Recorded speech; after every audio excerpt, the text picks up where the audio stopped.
আসসালামু আলাইকুম, আমি ডাক্তার মোহাম্মদ ওসমান গনি, হিপ এবং নি স্পেশালিস্ট।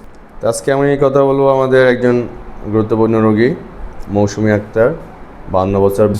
হাঁটুতে ইনফেকশন হয়, হাঁটুতে পুজে ভরে যায়, সেটা নিয়ে অনেকদিন অ্যান্টিবায়োটিক খাচ্ছিলেন, তাই না? তাহলে পেশেন্ট কিন্তু প্রায় 40,000 টাকার মতো মেডিকেল ট্রিটমেন্ট নিল, অ্যান্টিবায়োটিক নিল, মানে বেড়ে যাচ্ছিল, কোনো কন্ট্রোল হচ্ছিল না। ডায়াবেটিস আছে, ইনসুলিন নিচ্ছে, কিন্তু ডায়াবেটিস কন্ট্রোল হচ্ছে না, ডায়াবেটিস বাড়তেছে, তাই না? ইনফেকশন আছে, ইনজেকশন নিচ্ছে, কিন্তু ইনফেকশন ভালো হচ্ছে না। কিডনির প্রবলেম, পয়েন্ট আস্তে আস্তে বাড়তেছে। পেশেন্টের জ্বর ছিল তখন, জি স্যার, তখন জ্বর ভাবছিল, খাবারের রুচি ছিল না। দেখেন তো এরপর যখন রোগী ভর্তি হলো, আমরা আর্থোটমি এবং জয়েন্ট ক্লিয়ারেন্স করলাম।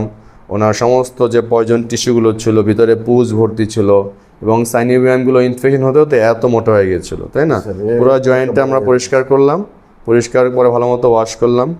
নর্মাল স্যালাইন এবং অ্যান্টিসেপটিক সলিউশন দিয়ে যখন আমরা অ্যান্টিবায়োটিক সলিউশন দিয়ে ওয়াশ করলাম, আবার জয়েন্টটা রিপেয়ার করলাম। এবার কিন্তু মোটামুটি 2 সপ্তাহের মধ্যে পেশেন্ট অনেকটাই সুস্থ, রাইট?